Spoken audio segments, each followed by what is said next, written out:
Hey guys, I'm just waiting for Facebook and we're live on Facebook and YouTube. Hey guys, how's it going? It's your boy M.K.S here, back in another video. I felt sometimes I make a video and I think, I was a bit nervous in that one, or I didn't really get my points across clearly, or I went a bit off tangent or whatever, off track and that kind of thing.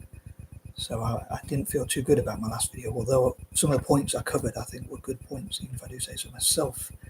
I wanted to blow my own trumpet or whatever, but I guess I'll let them decide which of my videos are the worst or the best or in the middle or whatever. Say the best to last or whatever. But yeah, please let me know which of my videos, if you go back, you check some of my videos and say which ones were your least favourite, which ones were in the middle, and which ones were your most favourite, save the best to last. But yeah, I was a bit nervous. I don't know why. Sometimes when my mum and her boyfriend are in another room, watching TV, I don't know. For some reason or the other, I get a bit nervous.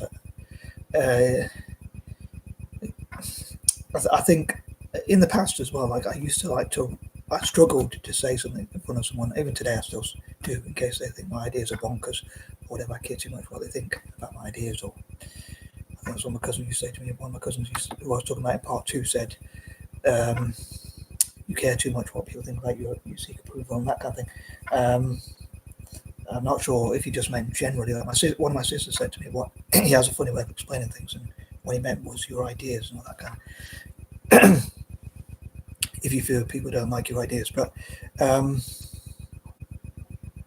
apparently the late Steve Jobs, I'm going off track again, but the late Steve Jobs used to, according to Kevin O'Leary, he said, I don't care what the customer wants, it's what I want, and I'll tell them what they want, and all that kind of thing.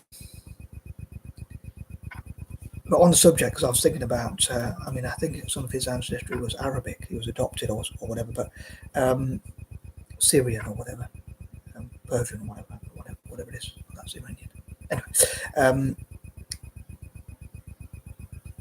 but yeah, I was thinking because I was thinking, talking about the black community. I've watched YouTube videos which are inspirational, motivational YouTubers and all that kind of thing speaking, and like me, I guess. But it made me think that when I want to support the black community and I listen to those talks, those ideas could apply to anyone, whether you're black or not, or whatever background you are. So I'm pretty sure it's probably pretty much the same, give or take. I mean, there might be more opportunities for funding or whatever for certain groups, but it's pretty much probably the same principles, whatever your background, maybe, I guess. I don't know if you'd agree with that or not. And some people might say if you want to do something, you'll find a way. If you don't, you'll find an excuse, whether that's walking, going to the gym, or whatever. And that reminds me, I was going to say a story in part 2, but I was wary about going off track and being behind schedule again and whatnot, as per usual. But when I came back from this neurodiversity thing that I go to, which is once a month, I want that group to be called the Neurodiversity Support Group, but they call it atypical. I didn't want to sort of push it too much because I didn't want to be too bossy or whatever. I suppose I would be democratic, let the group decide or whatever. But I'd love to know what you think, especially neurodivergent people out there. Which do you think is a better name, atypical or the neurodivergent support group, or neurodiversity support group? I guess someone says you got to be able to fit it on. I can't remember what she said exactly. Maybe a flyer or something like that one. I can't remember exactly what she said,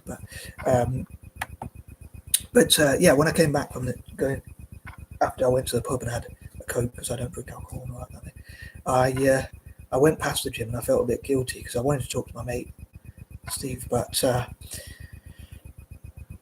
I felt that I should have gone to the gym as I was going past there. Kind of, it would have took a bit of a detour, but it was on the way, kind of. Just a bit, tiny bit off track, but so yeah. Next time, I'm going to push myself. So please remind me. Next time, if I'm walking back, next time I go back from this neurodiversity support group, I'm going to go to the gym on the way back. Please remind me. I said that, so I'm going to try and remember because I think the next one is in January because it's towards the end of the month. They didn't want to do it too near Christmas. But anyway, these are pointers, number 21 to 30, so I'm going to try and crack on with it. So number 21, 21 again, as the saying goes. I was thinking about, again, words that begin with T, which I normally say for Tuesdays and Thursdays, for anyone who's new. So I won't recap too much of what I said in parts 1 and 2, but I was thinking tales, black people to tell their own tales, whether that's stories, tales as in stories, or history from their point of view, as I talked about before. So I'd love for them to be able to tell history from their point of view, as I said before, like his story. But many people say it was written by the victor, which in history has been predominantly white male and whatnot, or pretty much all white and male. So it'd be good for them to be able to tell their own history from their point of view. And one thing I forgot to say as well in the intro, and I thought the intro was going a little bit too long, so I'll move on, but is I mentioned about Steve Jobs, and I forgot to say the point, which is another Steve, but just like my mate, but yeah, we've got a couple of mates called Steve, but anyway, sorry, the black community could still be inspired by people like Steve Jobs. I think his lessons could still apply to people who are black, Native American, neurodivergent. Some people say he was dyslexic. Maybe may even have had some traits of autism. I don't know how much evidence there is on that, on either of those things. But many people in tech, like Bill Gates, may be autistic. Elon Musk, potentially, and one or two others. But yeah, I think people can be inspired. But like, a lot of people say the most financially successful people, depending on how you define success, as my sister used to say to me. One of my sisters used to say a different one to the one I was talking about earlier, but she used to say you should read things that make you happy, and I thought she said so in a whiny voice, funny enough, but I think it's difficult because what makes one person happy might not be the same for other people, whereas money and wealth can probably be measured, and that's why it's a lot more convenient. Like, I know people say money isn't everything, but you can sort of measure this is a way to make money, and some people say money makes them happy, and other people might not. Like, I'm not that materialistic. I used to want to have nice cars and houses, but that was to impress other people. But people say there's proven strategies that work. Unfortunately, it involves taking action, taking risks, working hard, and sad stuff like that. Very annoying. But yeah, I can't think of. I'm just trying to remember if there's anything else I was going to say for point number 21. But learning from historical people who have achieved success. I was going to say creatures for some reason. But anyway, yeah. So learning. I don't know why I said I was going to say in my head, but yeah, learning from historical people who have done well, and talking about such members of the black community who have done well, members of the black diaspora who have done well, could mentor others. I normally think of mentorship on Mondays, but mentorship, not mentorship, but that's probably what I'm on. But yeah, they could teach others. So I said before, like they could. I know I said I wasn't going to recap too much of what I said in parts 1 and 2, but they could talk about what they did to achieve success, and pass on information and knowledge on to others. But talking about 21 again, I'm behind schedule as per usual. So I did finish ages ago. I'm going to have to finish part 4, all being well, tomorrow. So once again, if I can, all being well, I'll finish part 4 tomorrow, but behind schedule as per usual. But moving on, number 22, it'll be interesting to see what they could achieve in the future as technologists and I think businesses, black-owned businesses, banks, and tech companies, and black people in tech, and that kind of thing. Number 23, I'd love to fundraise as much as possible to support the black diaspora as an ally, or want to be ally as best as I can, and I'd love to take other people's ideas on board, suggestions and whatnot on how to support the black diaspora. As I say, I used to want to get really rich. Nowadays I'm interested in helping others. I'd be happy just to have like the minimum wage, but I do like to be creative. I'm not very good with my hands, but I do like to think of ideas. I don't want to talk too much about myself. I do want to talk about my ideas for benefit the black community. They are my own personal ideas, but they are sometimes other people's ideas that have inspired me. Obviously, I can't talk about other people's ideas unless I've heard of them or whatever.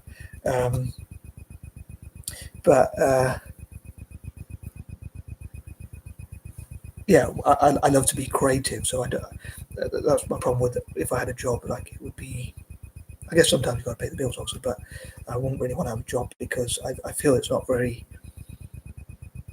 creative. If I can find a way, I'd love to find a way to make money, but without. I wouldn't want to break the law, steal, or anything like that. Obviously, that would include breaking the law would include stealing. I wouldn't want to steal or hurt anyone.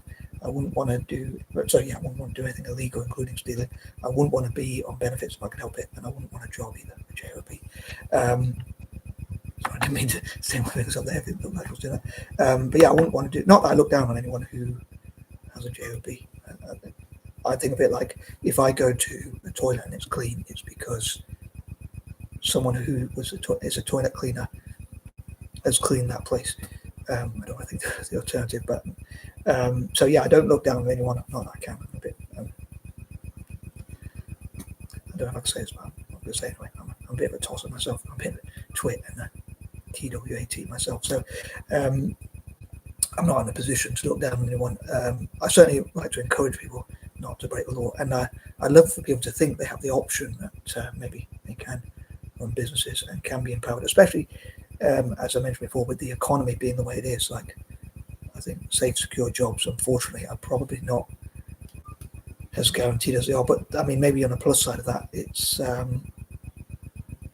it can make people think, yeah, maybe I should set up my own business, and maybe they can find it's more enjoyable than they think. And as I said before, like, it's hard if it's enjoyable and it's fun. I don't think it feels like it's hard work. If you know what I mean. Maybe there is some bits of it that you won't enjoy that do hard work, but if they work together, maybe they can make it easy work for each other, as they say. Many hands make light work, many minds make light work, perhaps as well. But yeah, as I say, I'm not very good with my hands, but I do love to be creative, and I do love to help others. And I mean, some people might say, like, for instance, they might say, "Why don't you help your family out?" Like, people have said, like, "Why don't you help people out? Why don't you like things like gardening?" But again, I'm not very good with my hands. Cleaning, tidying up, and lots of things like if I could have like a patent for or a business that helped people to build robotics, then I'd love to do that instead. Then maybe that's something that could help my family. But I think like if I helped my family, it could help 100 people be happy. But if I helped Africa in tech and the Black diaspora, it could help millions or billions. It's hard to imagine that, otherwise I'd have a massive grin on my face. I'm just trying to imagine it, so I could put a grin on my miserable old grumpy face. But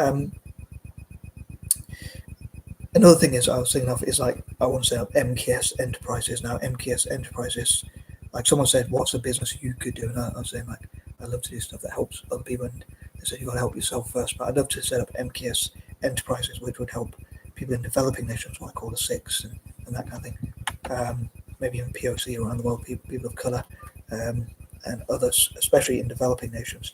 As I say,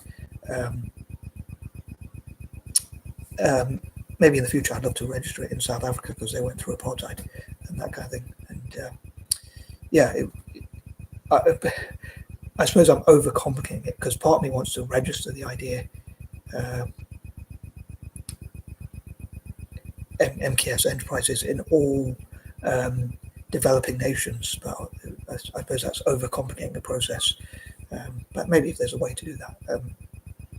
But I was thinking my salary, I would only take the minimum wage or whatever. So whatever the minimum wage is in Britain, or I'd probably like take £10 as a salary, and the rest I'd give away to the people in developing nations and whatnot. So it'd be about helping entrepreneurship in developing nations. And I'd also love to help like the 10% poorest people in all possible countries, even in first world countries, developed nations or whatever, help homeless people and things like that. There's an idea I want to talk about that, talk on that, but I'll wait till tomorrow, well, that's technically today. But yeah, so I think that was point number 23, just so I counted right. But yeah, I'd love to do loads for philanthropy. And if I could set up M.K.S Enterprises, preferably on my birthday, I wanted to do that. Or on August the 29th, which is my birthday when I turn 40, but maybe my next birthday if I make it to that far. When I turn 44, I can finally set up 4 years later than planned, technically, or even longer than that, but M.K.S Enterprises, which again would be set up with the goal of helping people from developing nations to set up businesses, helping on entrepreneurship in developing nations, basically, and seeing entrepreneurship as an option, and POC maybe helping where their ancestral roots are or whatnot, and working together. Moving on, as I say, I'd love to help the homeless and disadvantaged people, the most disadvantaged people, the poorest 10% people in all possible countries, disabled people and others. But yeah, moving on, number 24. Here in Britain, there's Black Pound Day, and I'd love to support projects like that. America could perhaps have Black Dollar Day, given my use of alliterations. I think that sort of has a bit more of a ring to it, I suppose, because it alliterates, as I put it, if that's a word, alliterates. And I'm a bit too obsessed with alliterations, but Black Dollar Day, I think would be pretty cool. So that would be about supporting black businesses. I mean, in their case, in America or wherever they use the dollar, maybe even. But I guess they have projects like that, like Black Entrepreneurs Day. I think Damon John, who's also dyslexic, as it happens, black and dyslexic, and he runs that. And I'd love for him to mentor dyslexic and black or even neurodiverse people, and maybe even POC generally, perhaps, and hopefully he'll benefit from it himself as well. It would be good for his PR, get tax cuts and things like that. Again, I'd love for POC to be tax exempt, as I say tax cut, then tax exempt, preferably, or certainly pay the lowest amount of tax as possible as a form of reparations. But maybe learning to invest. Apparently, if I mentioned Robert Kiyosaki, the financial guru, and he says if you can learn to invest and be an active, not a passive investor, instead of giving your money to institutions. In other words, you learn to invest and don't save it, but you invest, as he says, in gold and silver. Gold and silver. Nowadays, probably AI is a good one. Oil and things like that. I suppose it can be quite good. Coal, or especially things that are going to be in high demand in the future. If you can predict future trends, which dyslexics can be quite good at. Then, as far as I'm aware, I think we are quite visionary, but not me, but other dyslexics might be. But yeah, if you can predict like what are people going to be using in 5 or 10 years time, and especially like what's going to be quite rare. Like if you see like coal is going to be quite rare. I don't know if that's true or not, but let's assume coal is going to be quite rare in the future, but a lot of people are going to need it or whatever. I mean, they say silver and gold is quite rare, so it has a good value. So a lot of people say there's flaws in the education system because they don't go on supply and demand. Like everyone's got to have the same skills. And Simon Squibb, who's another dyslexic chap who's an entrepreneur, he says, I've got loads of money, but I don't say that to brag. I say that to inspire other people to say what you can achieve. And he said that in school they make you do what you're worst at, whereas what you want to do is double down what you're best at and delegate what you're worst at. So if you can't read or write, you delegate someone to do that for you, someone you trust and love enough to do that or whatever. He didn't quite say it that way, but I'm saying it a different way. And before I forget this point, and before I move on to point number 25, I want to say, like, think about 24. I often say it reminds me of, like, hence I said Black Pound Day, well, 24 hours a day. But also I think of, like, I have this strange connection with dyslexics or interconnected reasoning. In mind strengths is the I for interconnected reasoning. So MIND strengths. But I know in the title I put about black empowerment, but I thought I'd connect those other groups as well. So I'm mentioning quite a lot about dyslexia, but as there's 24 hours in a day, I think of nations having independence, former colonies having independence. A lot of time I think of anti-imperialism for point number 24 as well as 26 for some reason, but not sure why 26, but it's just an idea of mine or a pattern of mine, a habit of mine, that kind of thing. But I almost forgot my train of thought, but yeah, I think of like the reason why I mention that is because like I think of black people networking all around the world. So black people from Britain networking with people from America, from Africa, Australasia, Asia, other parts of Europe, and whatnot. So a global black tech network and a global black business network and banking network. I just said that in the wrong order, but never mind. So for some reason, again, due to my patterns, I wanted to say like. Black in business, black in banking, and black in tech. Tech might be number 3, that's well. Included it there, but in the list. But yeah, so working together globally, so teaching and training each other what they know and saying positive things about each other and uplifting each other. Sometimes they might want to say you need a bit of tough love, or we need a bit of push, a bit of a push. As a motivational speaker, I'm not going to mention his name because I'm not a big fan of this, because he's a bit too rude for me. Not rude as in maybe crude, but I mean, he does swear, but I think it's not just that he swears, he's quite rude. We talk about treating everyone badly, so I'm not a big fan of that, because I love to encourage people to treat people well. But again, people might say tough love has its place. Like if you look at people like Bill Gates, Elon Musk, maybe even Mark Zuckerberg, doesn't seem like it's like that, but maybe he is. But PR purposes, he probably doesn't come across like that in interviews, similar with Bill Gates or whatever. I suppose they're not going to shout at the interviewer like they are going to with their employees or whatever. But yeah, people like Alex Ferguson in football, in soccer, or whatever, who used to shout at people. But yeah, I suppose some people might say get results done, but it's not my sort of style. But yeah, maybe there is that bit of tough love, but I don't know, maybe there is a way you can do it with soft love. Like, I want to think of words that begin with T, like you could say tough love, and maybe there's a place for that as well. But I wonder if they do say positive things about each other and encourage each other and say, yeah, we can do it. Black people can achieve, M.K.S. Black people can achieve, or whatever. Yes, we can, that kind of thing. But moving on, number 25, there's Tech Republic Africa on YouTube. I think they only made 1 or 2 videos, but maybe they could be, again, like working together in tech. They could be the Republic of Black People in Tech or something like that, and in different countries that help Black people around the world, especially in Africa and Australasia, in tech. And maybe African countries could host a Black tech network, people inviting Black people from around the world to Africa, especially Central Africa and South Africa. And also South Africa could invite POC generally as well, who are good at tech, to teach each other, train each other, network together, that kind of thing. And also Australasia as well, they could invite people to support Aboriginals and support each other, given what happened to Aboriginals, unfortunately, in history. Number 26, I'd love to support reparations and that kind of thing. Again, tax exemptions could be a form of reparations. Number 27, in point number 17, normally I say about the rewards, or like honouring and not ignoring, quite the contrary, honouring and acknowledging those who support, in this case, the Black community, let's say. And I talk about the Wall and Walk and Hall of Fame, and listing people on YouTube and TikTok and websites, companies that have helped the Black community. So they could say Barclays have invested this much into the Black community, NatWest have, Lloyds have, and whatever. So they can get them to compete. Maybe they could have a top 10 of who's invested the most and donated the most to the Black community and that kind of thing, and sponsored Black-owned projects and businesses and that kind of thing. B.O.B, Black-owned businesses and that kind of thing. But one thing I wanted to say as well, I try and make them different, but in fact, I'm going to say it's in point number 28 because the video is longer than planned as usual, like 3 times longer than planned. In point number 17, I normally think of imagine ifs, but I think I got a bit nervous and I forgot as well.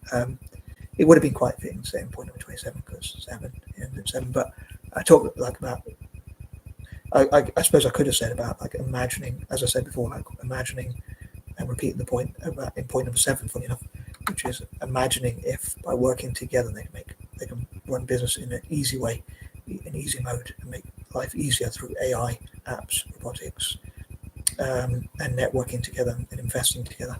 Could it really be easy, or is that too good to be true? Okay, I think if you put money into something, what if you could just predict future stocks or future trends or whatever, and invest in things, and you're putting money into it, and it's just nice and easy? Or is that too good to be true? I don't know. But I thought of it in point number 17 because I think like imagine ifs, and I talked about like imagine if there were Black trillionaires in the future, not just millionaires and billionaires, but even trillionaires. And they support their community. But I often say, like, if you get to that level, you should probably help others. But it is your money to do what you want with, I guess. Or I don't want to tell them what to do with their money if I can help it. Hence why I want to become more independent, not like relying benefits, just because I don't want to tell people what to do. Otherwise, I could be just comfortable and just probably being on benefits. But if the government takes away from you, then I guess there's not much you can do except for fight by law. But if let's assume tomorrow they got rid of benefits, what would you do? What would someone like me do, I guess? But moving on, I hope that all makes sense. Number 29, I'd love for my fellow Mutts to support the Black community, I often say. But yeah, I wonder what allies could do, allies like myself, to support the Black community. And number 30, we'll try and find a way to get these videos shorter and sweeter. and be more positive and upbeat and confident, I guess. I just do struggle, but I suppose it is the real me. I can say like even my punctuation, as poor as it is like the real me. My hoarding, my mental health problems and all that kind of thing, my troubles and whatever. Not fabricated or edited in some way. Well, I do mask a little bit, as I say, but I've not been diagnosed with autism. But what I probably shouldn't say is, I think like 30 months a day. I know I say like blacks getting tushy, totty, as in hot chicks and titties, and on that bombshell. I'm out and peace and love.